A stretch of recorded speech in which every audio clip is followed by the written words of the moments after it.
Salut et fraternité, c'est le Roux Parleur, votre commentateur qui n'a que vocation de vous rendre de bonne humeur. Et aujourd'hui, on se retrouve pour une vidéo pour faire le point sur l'achat d'un véhicule de collection, tout ce qui est Youngtimer, des véhicules âgés, savoir les quelques précautions à prendre avant de s'engager dans un achat, des fois très bas, mais la restauration peut coûter à elle seule une véritable fortune.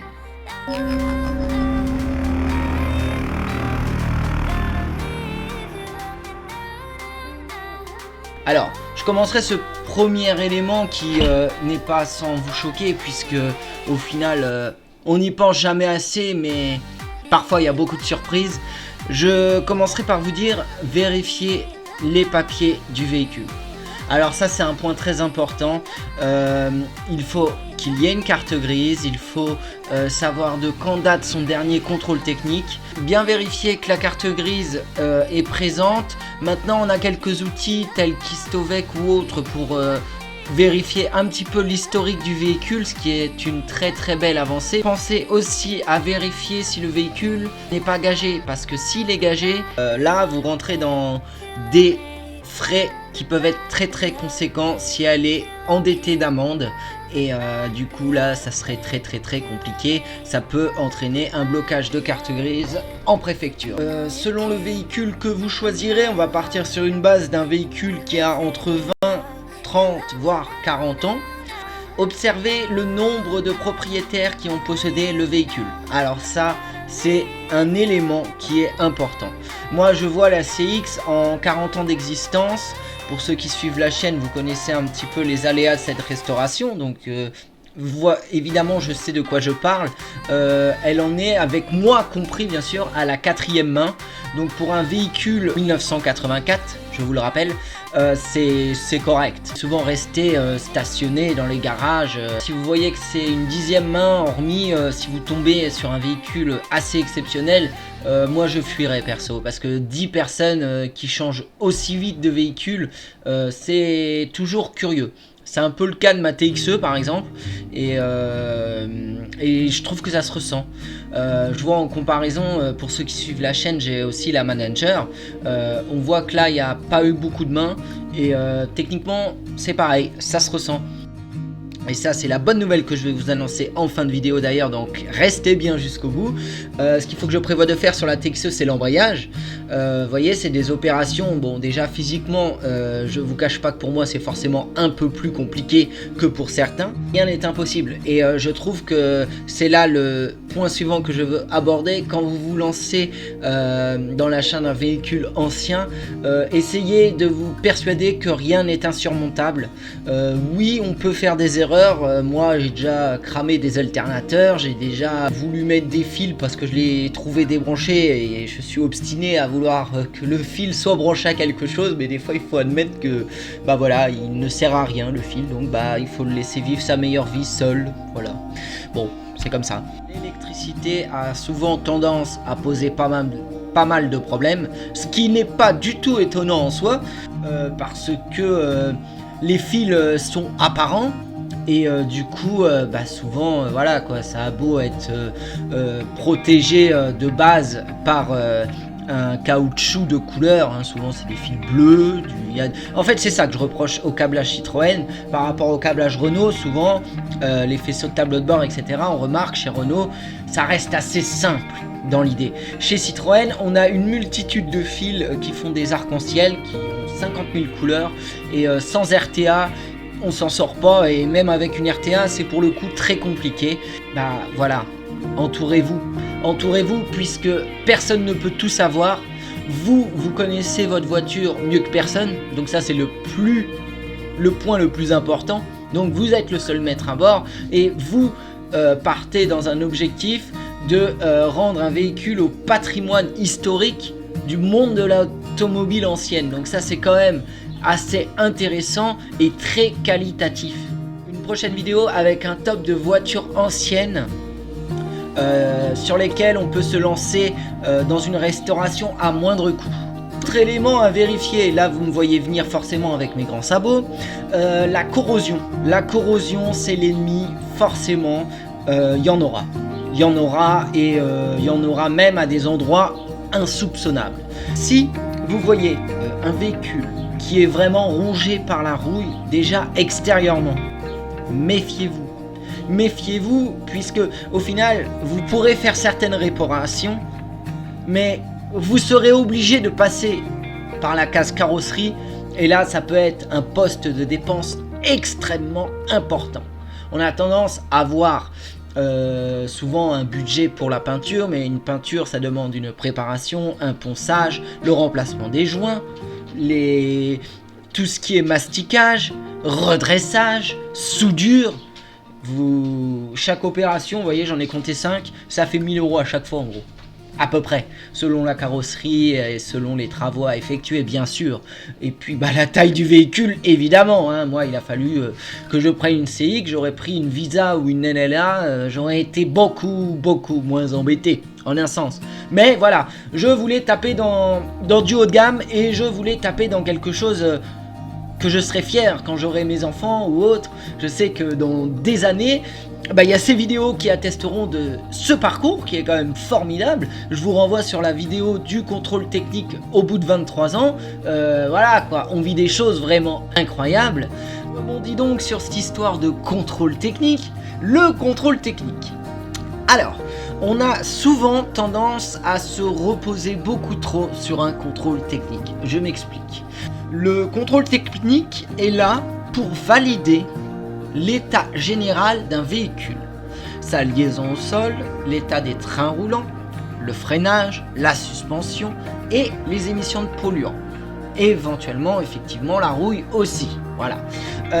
Ce qu'il faut bien comprendre, c'est qu'un contrôle technique qui ait des défaillances mineures, majeures, que vous les répariez ou non, il faut savoir que ce n'est pas lié au moteur en lui-même, à l'exception bien sûr de la pollution.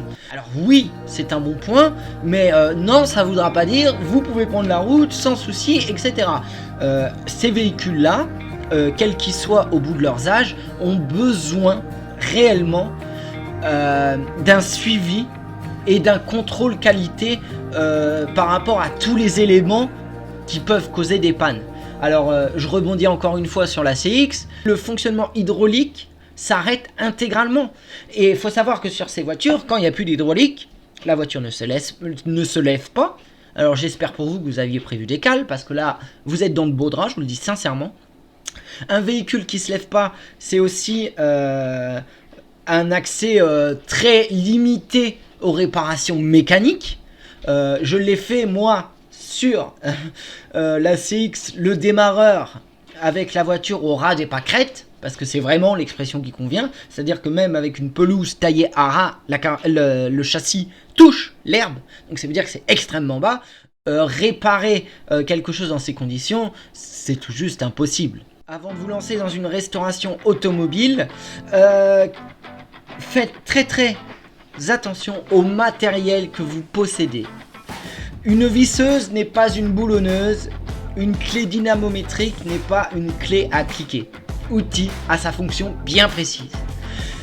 Si vous ne respectez pas ces quelques règles de base, sincèrement, vous vous découragerez. C'est procéder par étapes.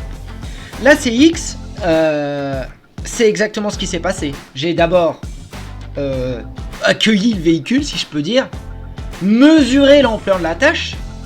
Là, j'avoue que j'ai rapidement déchanté. J'ai commencé à réparer, mais de manière assez méthodique. Vient le moment de l'électricité. Je vous dirais, commencez par là. Si vous suspectez, si vous constatez, avant de remettre une batterie sur une voiture qui n'a pas roulé depuis des années, contrôlez au minimum les faisceaux et virez-moi tout ce qui n'est pas essentiel. Moi, c'est la plus grosse erreur que j'ai commise avec la CX, c'est-à-dire que je voulais avancer dans mes investigations, j'ai mis une batterie. Alors, ce que j'étais content, c'est que je voyais vite que y avait beaucoup de choses qui fonctionnaient. Et d'ailleurs, bravo Citroën, parce que votre électronique, pour l'époque bien sûr, traverse le temps de manière admirable. Ce qui est système de vitre électrique, de centralisation, c'est juste, on a l'impression que ça a toujours fonctionné quoi. Il n'y a pas d'histoire, c'est soit ça marche pas. Bon alors moi la mienne, il y a des problèmes de guidage au montage de la vitre, etc. Bon, c'est un classique chez Citroën, c'est même pas étonnant, j'ai envie de vous dire. Maintenant, ce qu'il faut aussi contrôler, c'est que vous voyez, comme je vous l'expliquais, là j'ai été content de retrouver ces options et tout. Et en fait, je m'attardais à contrôler si les éclairages fonctionnaient et tout. Et j'ai commencé à voir un petit filet de fumée qui se dégageait du tableau de bord. Je totalement paniqué parce que je me suis dit sincèrement, si la bagnole prend feu, bah là j'ai tout dans l'os. Donc j'ai contrôlé directement. Le premier réflexe, bon évidemment, vous débranchez la borne positive de la batterie, hein. Plus de jus dans la voiture, voilà. Et on contrôle, on démonte. On essaye d'aller au plus proche des fils et voir ce qui se passe un petit peu. Moi, ni une ni deux, il y a une masse qui touchait un fil plus et du coup, bah forcément, bah, ça fait court-circuit. Les systèmes de protection pour les défaillances électriques à cette époque sont quelque peu rudimentaires, c'est-à-dire qu'on a des petits fusibles avec un petit filament en cuivre, bien souvent, avec une certaine intensité, ça va 3, 6, 9, 12, 15 ampères. Soit le fusible n'a même pas le temps, et c'était mon cas, de fondre avant que ça fonde dans l'habitacle. Donc bon, bah, j'ai pu réparer et sauver le véhicule, c'est le plus important. Mais vous voyez comme ça peut aller très vite. Le moteur, il faut essayer de, quand vous vous présentez devant un véhicule, avoir un moteur tournant, c'est toujours une bonne chose. C'est une bonne chose puisque bah, le cycle, les cylindres, les pistons travaillent toujours plus ou moins depuis tout ce temps. Donc, c'est une bonne chose. Ça promet, entre guillemets, des bons tests de compression, éventuellement pas de joint de culasse, toutes ces pannes qui arrivent assez souvent quand des moteurs sont arrêtés très longtemps, bah, c'est inévitable en fait, parce que les joints ont durci, les caoutchoucs se sont rétractés, et puis bah, alors quand vous redémarrez un moteur qui monte en température, etc., forcément, bah, qu'est-ce qui se passe? Bah, tout craque et tout casse, voilà, c'est le Titanic, quoi. La voiture coule, quand je dis qu'elle coule, c'est le moteur à l'intérieur, toute l'huile passe dans les cylindres, l'eau, etc. Et en fait, bah, le moteur finit par être totalement rincé. Évidemment, si vous avez l'occasion dans vos recherches d'avoir un moteur tournant, c'est quand même largement mieux. Il faut bien se rendre compte que si vous ne savez pas, si vous n'avez aucun élément sur votre véhicule quand vous l'achèterez, ça sent mauvais. Ça sent mauvais. Si vous n'avez pas au moins un dernier contrôle technique qui est 5, 10, 15, 20 ans, qui est voilà, si vous n'avez pas un Histovec à peu près fiable qui vous dit combien de temps la voiture a été arrêtée, le nombre des kilomètres qu'elle a pu parcourir en 1, 5, 10, 15 ans, sincèrement, fuyez le véhicule. Quelques modèles qui sortent du lot dans le sens où c'est une fiabilité monstrueuse. Généralement quand on part sur des moteurs à chaîne, la chaîne pour qu'elle soit cassée il faut y aller. On voit ce genre de petits problèmes, blague à part, sur certaines Dacia au jour d'aujourd'hui où c'est qu'il y a la chaîne qui casse pour des véhicules qui n'ont même pas traversé 10 ans. C'est juste totalement un véritable scandale. Voilà. Bon, il y a beaucoup de petits... ça serait une autre vidéo, encore un autre débat. Il y a matière à causer là-dessus. Mais voilà, en conclusion, un véhicule sans historique, c'est niette. C'est niette, ne traversez pas, puisqu'ensuite vient le moment de faire la carte grise et vous aurez toujours un doute. Et si là, vous devez partir dans un dossier FFVE, etc. pour obtenir une carte grise, c'est une opération qui est plus ou moins coûteuse et en plus qui est relativement longue. En plus de votre restauration, votre patience ne traversera pas un périple en plus qui est retrouver l'histoire de ces papiers, etc.